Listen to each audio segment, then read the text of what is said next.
Manusia sebagai makhluk individu, tetapi dia juga sebagai makhluk sosial, yang artinya manusia membutuhkan bantuan dari orang lain untuk memenuhi kebutuhannya.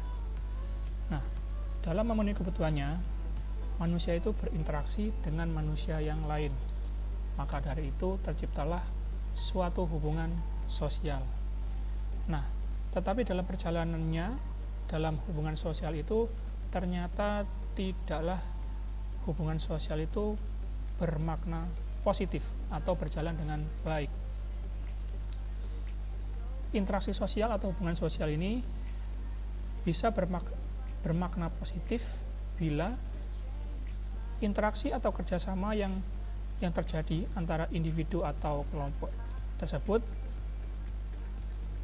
menguntungkan kedua belah pihak. Tetapi ada pula bentuk kerjasama atau interaksi yang bersifat negatif, yang mana jika interaksi tersebut menciptakan suatu konflik atau perlawanan yang dapat merugikan satu atau kedua belah pihak. Nah, interaksi sosial atau hubungan sosial yang mengarah ke bentuk kerjasama yang bersifat positif disebut interaksi asosiatif. Sedangkan interaksi sosial yang mengarah ke bentuk perlawanan itu disebut interaksi disasosiatif. Nah, kita bahas yang pertama adalah proses hubungan sosial yang berbentuk asosiatif. Kita pelajari dulu yang interaksi sosial asosiatif. Interaksi sosial asosiatif merupakan proses interaksi antara individu atau kelompok yang menuju terbentuknya persatuan atau integrasi sosial dan mendorong terbentuknya peranata atau lembaga maupun organisasi sosial. Nah, macam-macam dari proses interaksi asosiatif bisa berupa kerjasama, akomodasi, akulturasi, asimilasi, dan amalgamasi. Nah, kita pelajari dulu yang kerjasama.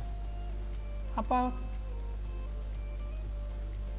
interaksi sosial bentuk kerjasama?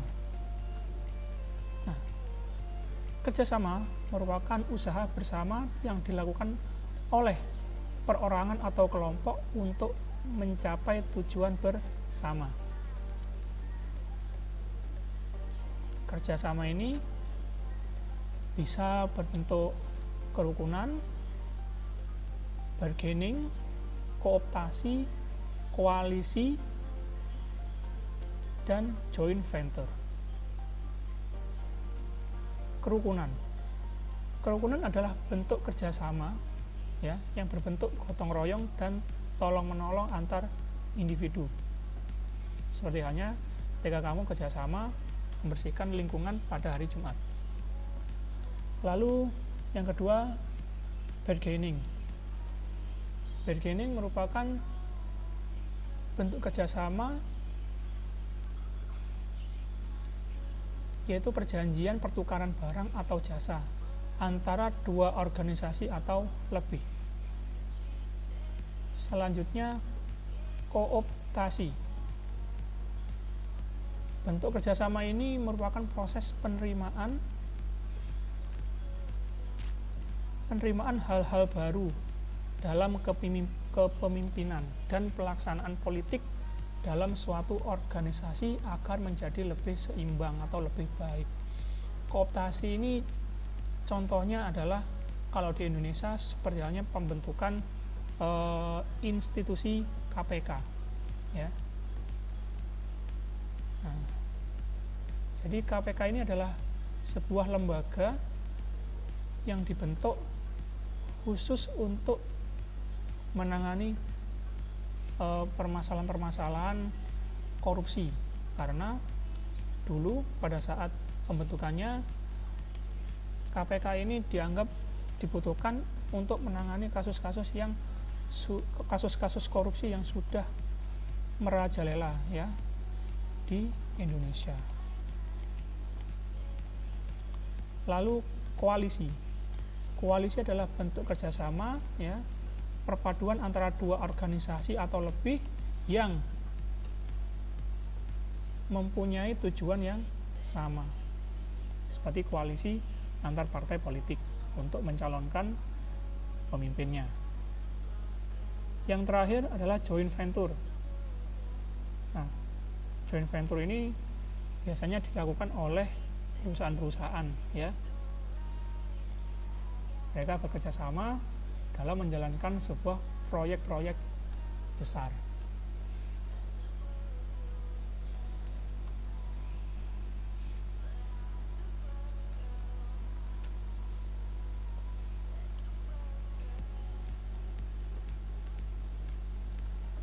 Lalu yang kedua, masih proses asosiatif, ada akomodasi. Akomodasi adalah cara menyelesaikan pertentangan antara dua pihak tanpa menghancurkan salah satu pihak ya, sehingga kepribadian masing-masing pihak tetap terpelihara. Nah, tujuan dilakukannya akomodasi ini pertama, untuk mengurangi pertentangan akibat perbedaan paham. Lalu yang kedua, mencegah meluasnya pertentangan. Yang ketiga, mewujudkan kerjasama antar kelompok-kelompok yang mengalami pertentangan atau yang sedang berkonflik. Nah, bentuk-bentuk dari akomodasi ada 7. Yang pertama adalah koersi ya. Koersi ini dia sifatnya memaksa ketika ada dua belah pihak yang berkonflik. Cara akomodasi yang berbentuk koersi ini adalah berbentuk paksaan ya, pepaksaan kehendak suatu pihak terhadap pihak lain yang lebih lemah dengan didominasi suatu kelompok atau atas kelompok lain. Nah, jadi ketika terjadi konflik antara dua kelompok, ini kelompok yang mayoritas, kelompok yang kuat akan mendominasi ya, akan melemahkan pihak yang minoritas. Makanya ada istilah koersif. Nah, ini jadi paksaan terhadap kelompok yang lebih lemah. Bentuk akomodasi kedua adalah kompromi. Kompromi adalah ketika pihak-pihak yang terlibat dalam perselisihan ini saling meredakan tuntutan. Jadi tentunya setelah diskusi ya antar kelompok yang bertikai dapat menemukan suatu solusi dari permasalahan. Yang ketiga, arbitrase. Nah, ketika sebuah konflik ini tidak bisa diselesaikan ya, tidak bisa diselesaikan sendiri antara pihak-pihak yang berkonflik, maka jalan satu-satunya untuk menyelesaikan masalah adalah mengundang kelompok ketiga. Nah, tetapi kelompok ketiga ini adalah pihak yang dianggap netral ya, dianggap netral untuk menyelesaikan masalah yang kelompok tadi itu persoalkan. Nah, sifat dari keputusan ya, sifat dari keputusan pihak ketiga yang sebagai penengah ini harus dijalankan oleh yang bertikai. Yang keempat adalah mediasi.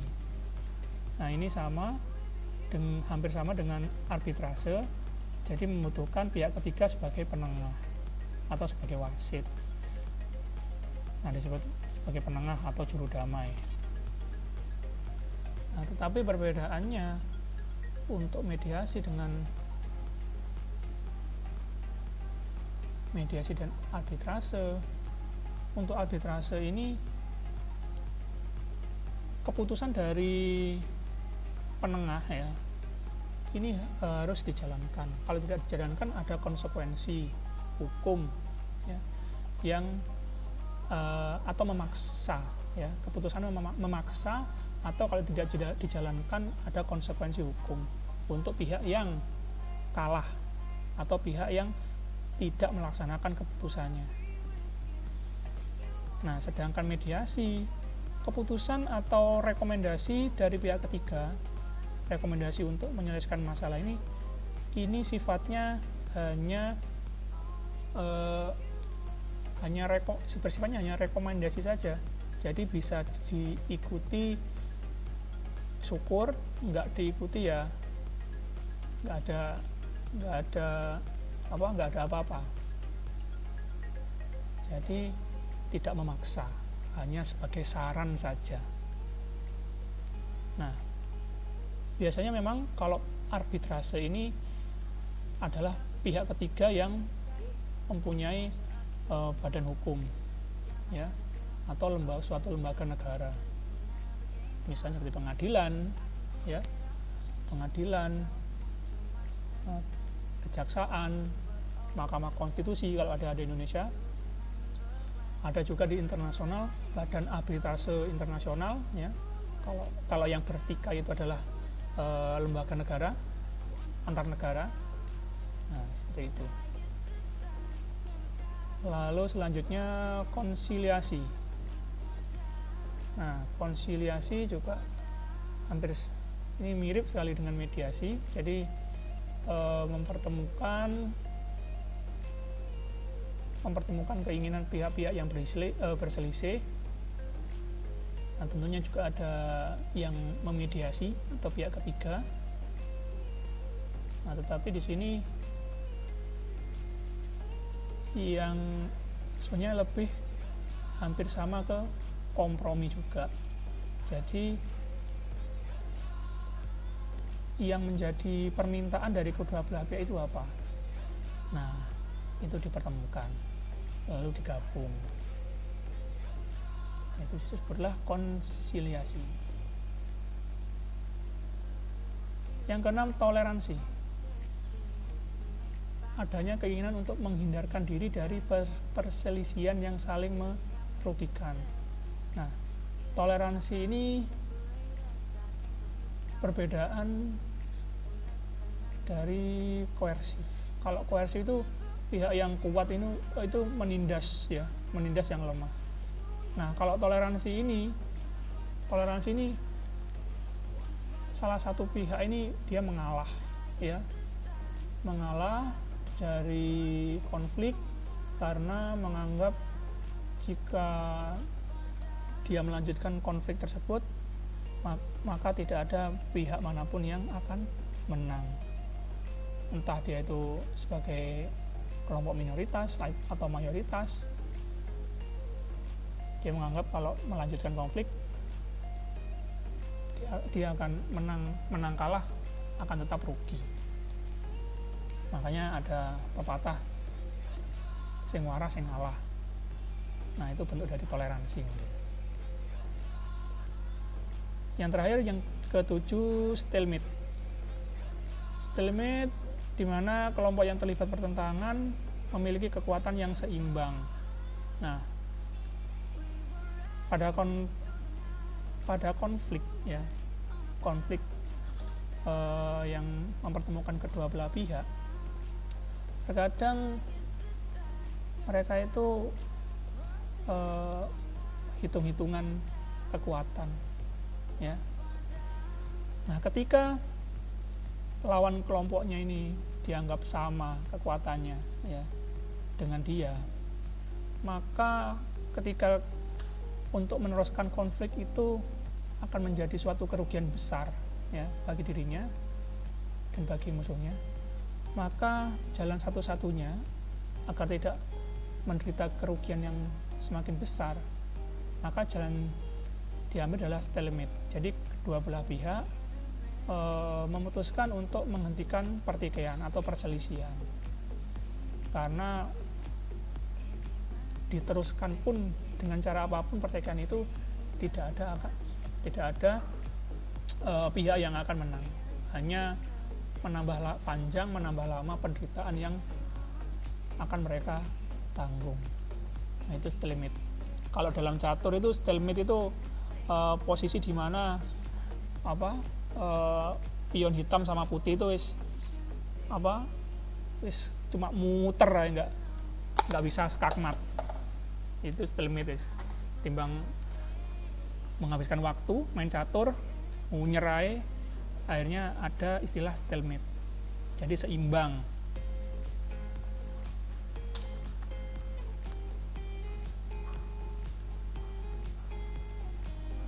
Yang ketiga adalah akulturasi. Akulturasi adalah proses sosial yang timbul karena penerimaan dan pengolahan unsur-unsur kebudayaan asing tanpa menghilangkan unsur kebudayaan yang asli. Nah, itu proses dari hubungan sosial kita. Kita berakulturasi ketika kita berinteraksi dengan orang atau kelompok yang memiliki perbedaan-perbedaan, ya, bisa perbedaan suku, perbedaan budaya, perbedaan bahasa. Kita cenderung berakulturasi. Yang keempat dari proses asosiatif adalah asimilasi. Asimilasi itu adalah proses sosial yang timbul apabila ada kelompok masyarakat ya dengan latar belakang kebudayaan yang berbeda saling bergaul secara interaktif dalam jangka waktu yang lama. Nah, yang kelima ada amalgamasi. Nah, ini kalian tambahkan ya di catatan kalian atau di LKS. Amalgamasi ini adalah proses sosial yang meleburkan suatu kelompok budaya yang berbeda sehingga muncul sesuatu yang baru, namun tidak meninggalkan budaya yang asli. Nah, proses asosiatif dari amalgamasi ini adalah interaksi sosial yang pada kehidupannya ini biasanya terjadi ya, seperti halnya proses pernikahan ya antar etnis, yang kan sering terjadi sekarang, antar suku, orang Jawa menikah dengan orang Madura, orang Jawa menikah dengan orang Batak, orang Dayak, orang Ambon. Nah, itu adalah interaksi sosial yang bersifat asosiatif. Jadi mempersatukan perbedaan-perbedaan yang ada di Indonesia. Nah, itu adalah bentuk dari amalgamasi. Proses interaksi sosial disasosiatif adalah proses interaksi sosial yang mengarah pada konflik atau dapat merenggangkan solidaritas kelompok. Proses disasosiatif juga disebut proses oposisi. Ya. Nah, apa saja proses disasosiatif? Yang pertama ada kompetisi atau persaingan. Kompetisi atau persaingan merupakan proses sosial yang melibatkan individu atau kelompok yang saling berlomba dan berbuat sesuatu untuk mencapai kemenangan tertentu. Nah, tetapi tidak selamanya kompetisi itu bersifat negatif. Kompetisi juga bisa bersifat positif jika persaingan ya dilakukan dengan sehat. Nah, persaingan dengan sehat ini bisa menimbulkan hal-hal positif ya bagi pelakunya, misalnya motivasi dan dorongan untuk menjadi lebih baik. Misalnya kamu berkompetisi dengan teman sekelas untuk menjadi ranking 1. Nah, ini kan sifatnya positif, kompetisi yang bersifat positif. Nah, tetapi kalau kompetisi ini dilakukan dengan cara-cara yang curang, dilakukan dengan cara-cara yang buruk ya, menjelek-jelekkan, lalu berbuat curang, ini bisa bersifat negatif, apalagi kalau sampai dilakukan dengan kekerasan. Lalu yang kedua, dari proses disasosiatif, yaitu adanya konflik. Konflik ini terjadi ketika pihak yang satu berusaha menyingkirkan pihak yang lain dengan cara menghancurkan atau membuatnya tidak berdaya.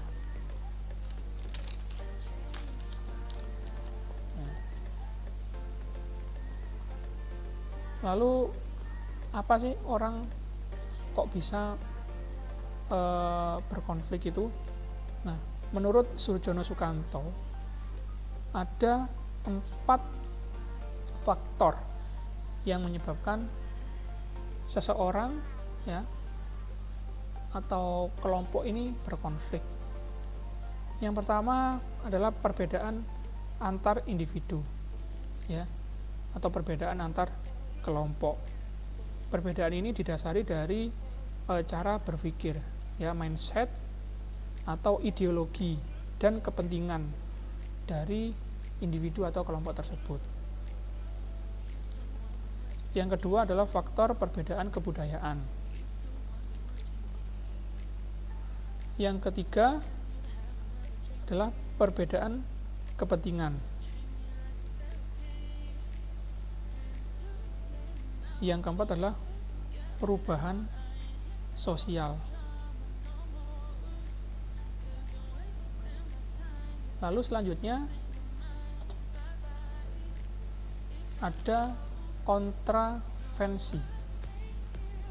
Kontravensi itu merupakan proses sosial yang berada di antara persaingan dan pertentangan, di antara kompetisi dan pertentangan. Nah, kontravensi ini ditandai dengan adanya sikap ketidakpastian, keraguan, penolakan, dan penyangkalan yang tidak diungkapkan secara terbuka. Nah, jadi terpendam.